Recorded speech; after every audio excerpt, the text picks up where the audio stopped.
الحمد لله نحمده ونستعينه ونستغفره ونؤمن به ونتوكل عليه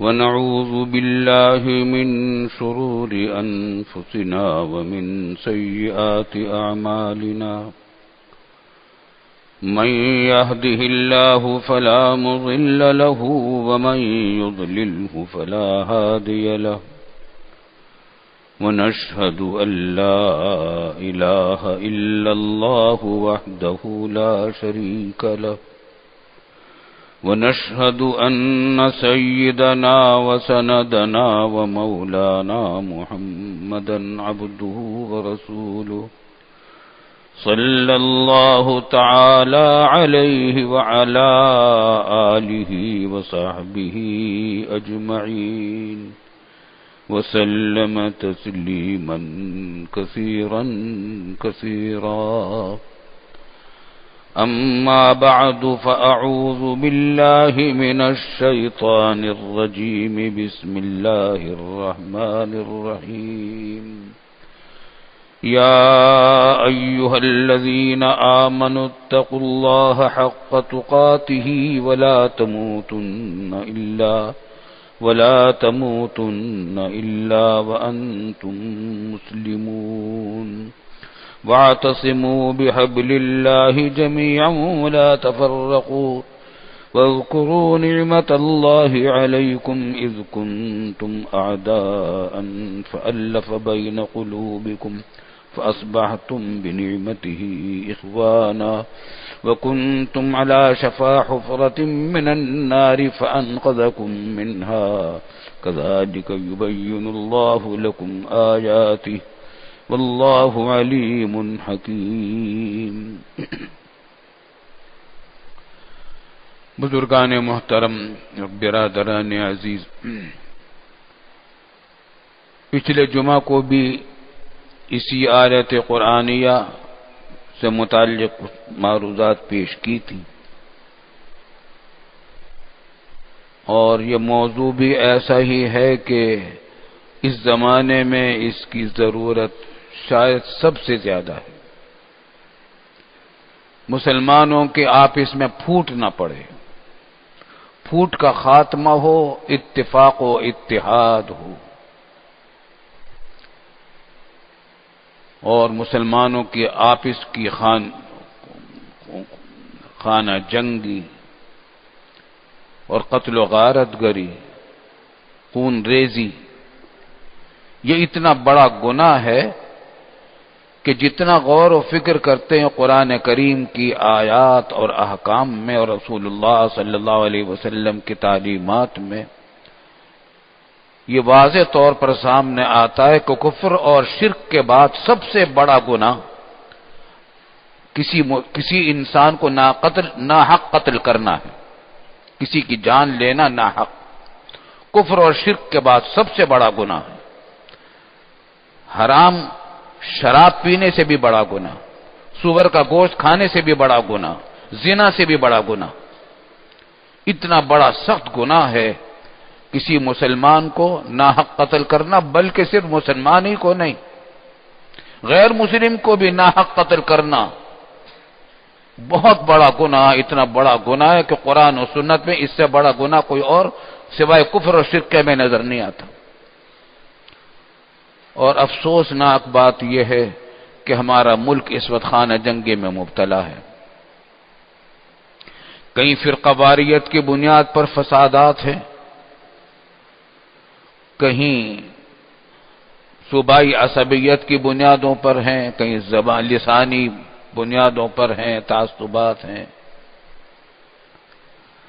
اور اس کی متعدد وجوہ ہیں. ایک سب سے بڑی وجہ تو یہ ہے کہ خود مسلمانوں میں آپس میں دین کا علم باقی نہیں رہا. عوام میں کون سی چیز حلال، کون سی حرام، کون سا گناہ کیسا. بعض لوگ مسلمانوں میں قتل و غارت گری ثواب سمجھ کر کرتے، جہالت کی وجہ سے، مسائل کو نہ جاننے کی وجہ سے۔ پھر قواریت کو جھاوا دیتے ہیں دینداری کی بنیاد پر کہ یہ دین کا حق ہے، حق کا تقاضا ہے۔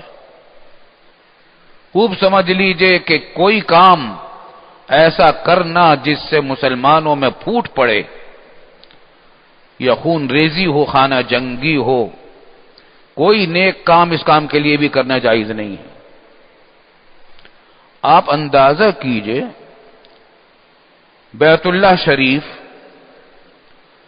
اللہ کا گھر ہے، کعبہ ہے، پوری امت مسلمہ کا قیامت تک کے لیے قبلہ ہے، اسی کا حج کیا جاتا ہے۔ ابراہیم علیہ السلام سے کیا، آدم علیہ السلام کے زمانے سے یہ بیت اللہ عظمت والا گھر ہے۔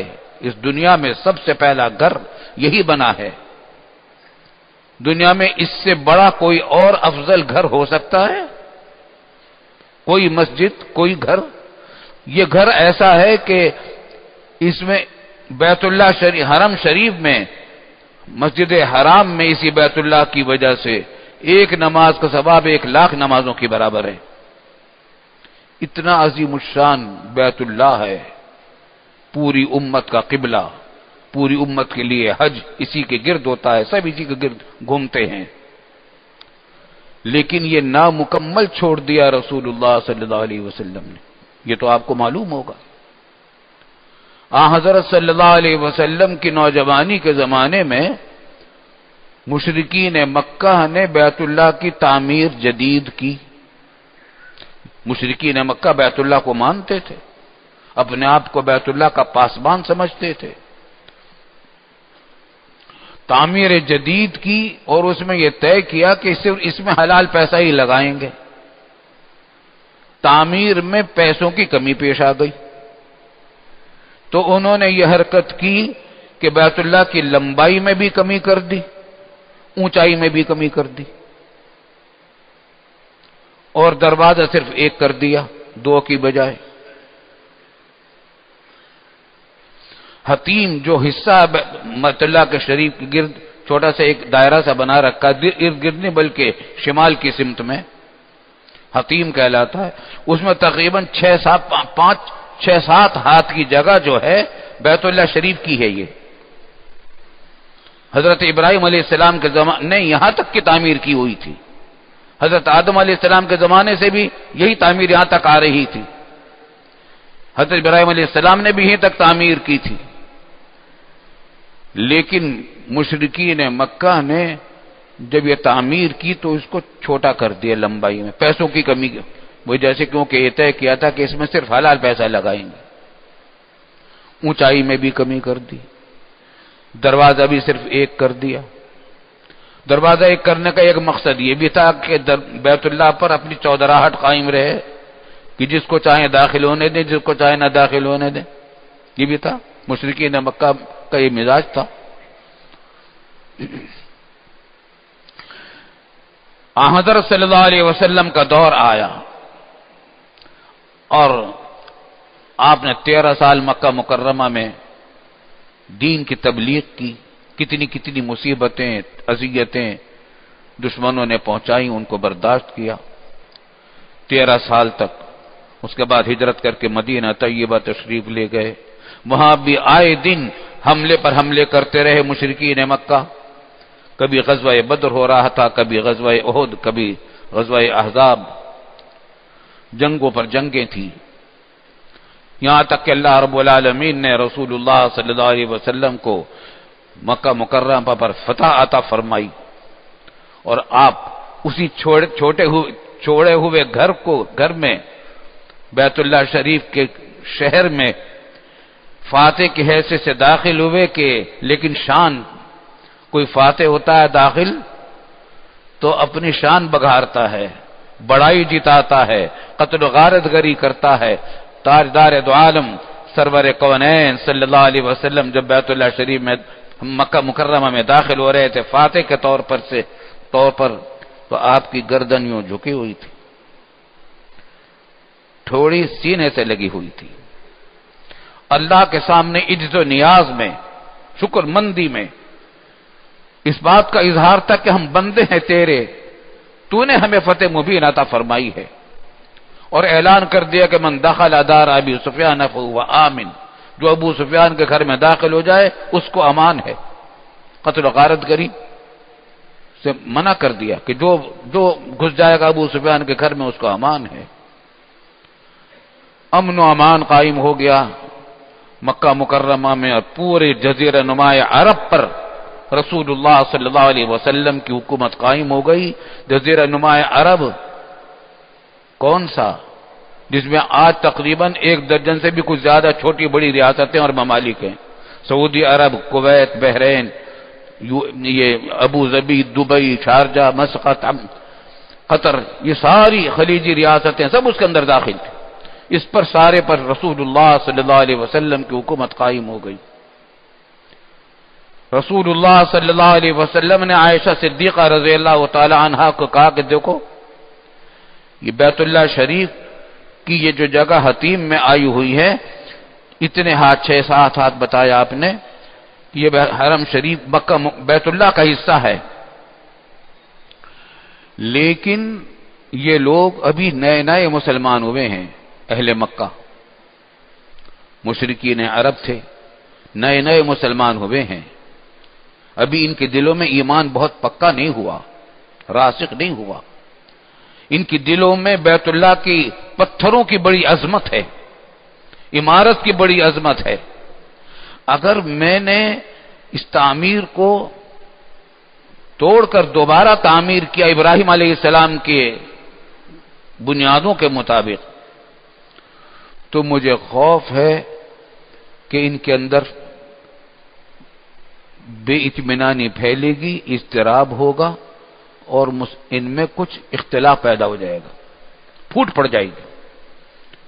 پھوٹ پڑنے کے اندیشے سے فرمایا تھا کہ مجھے اس کا خوف نہ ہوتا میں اس کی تعمیر کو مکمل کر دیتا، صرف اس وجہ سے کہ پھوٹ نہ پڑ جائے مسلمانوں کے اندر۔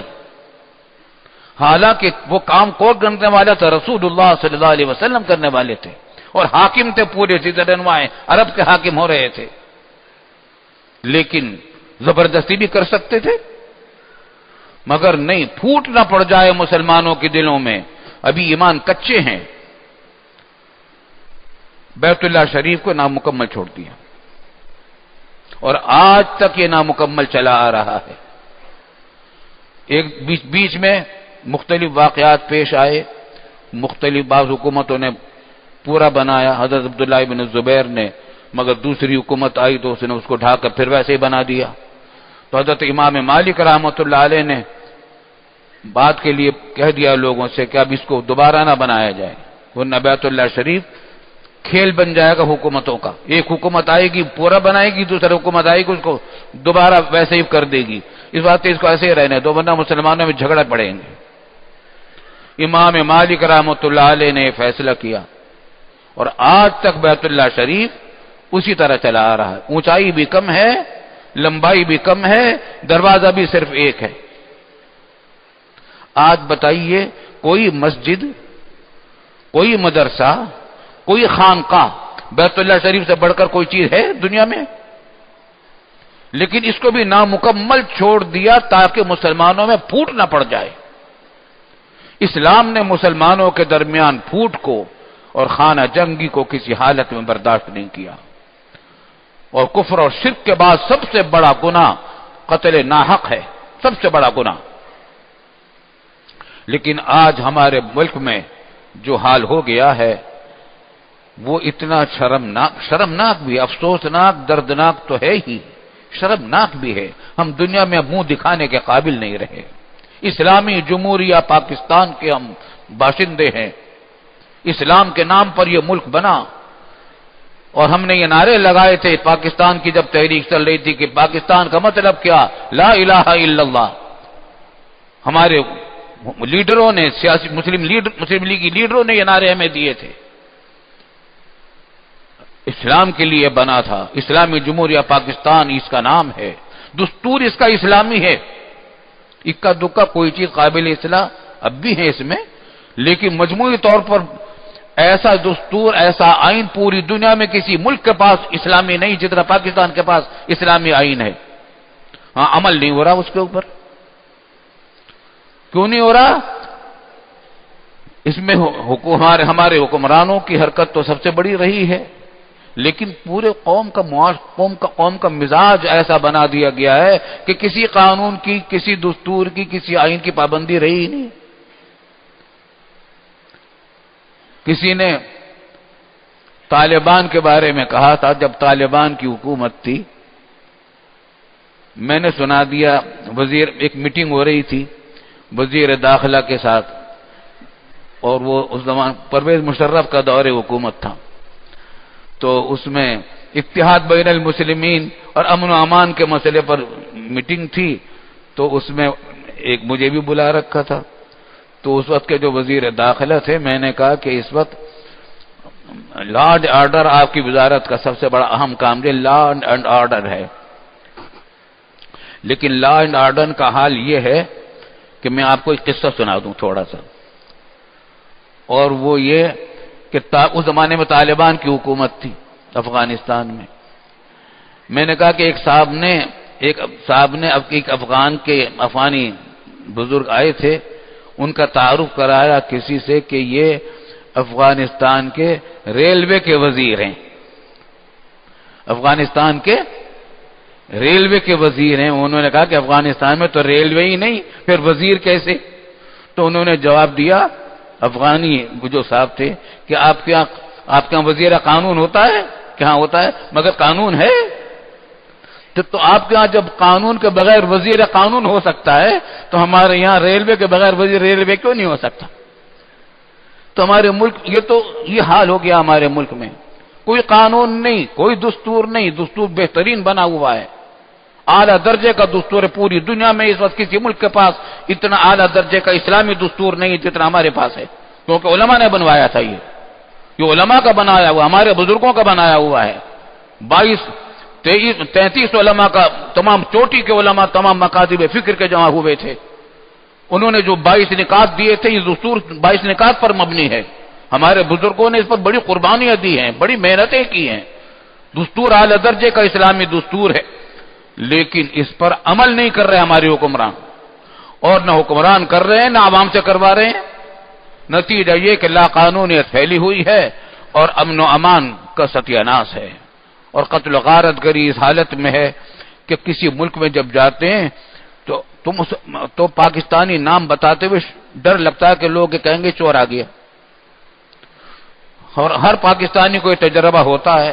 ایئرپورٹ پر جب اترتے ہیں تو لائن لگی ہوئی ہوتی ہے، امیگریشن جہاں پاسپورٹ چیک ہوتے ہیں، ویزے چیک ہوتے ہیں، لائن لگی ہوئی ہوتی ہے، انہوں نے دیکھا، ٹھپا لگایا، وہ گیا، ساری لائن گزر گئی، پاکستانی آیا، اچھا صاحب ذرا ٹھہر جائیے، پاکستانی پاسپورٹ، اب ذرا ٹھہر جائیے، سب نکل جائیں گے، اب پوچھ گچھ ہوگی، آدھا گھنٹہ، ایک گھنٹہ، 5 گھنٹے تک روک کر اس کی تحقیق کرتے ہیں کہ کوئی یہ گنڈا تو نہیں ہے، کوئی چور تو نہیں، بدماش تو نہیں ہے، قتل و غارت کرنے والا تو نہیں، دہشت گرد تو نہیں ہے، بہت سے لوگوں کو واپس بھی کر دیتے۔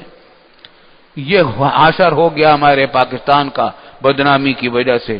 کہاں تو رسول اللہ صلی اللہ علیہ وسلم کے صحابہ کرام جب نکلے تھے دنیا میں، لوگ تو سب کہتے ہیں کہ جہاد اس واسطے رکھا گیا تھا کہ زبردستی مسلمان بنایا جائے۔ ایک مثال نہیں ملے گی صحابہ کرام کے زمانے میں کسی کو زبردستی مسلمان بنایا گیا ہو۔ ان کا اخلاق و کردار دیکھ دیکھ کر لوگ مشرف اسلام ہوئے ہیں۔ صحابہ کرام جہاں پہنچے ان کا عمل دیکھ دیکھ کر لوگ مشرف اسلام ہوتے چلے گئے۔ یہ مشرقی ممالک جتنے، یا سارا اسلام صحابہ کرام کے اور تابعین کے عمل کو دیکھ دیکھ کر ہوا ہے۔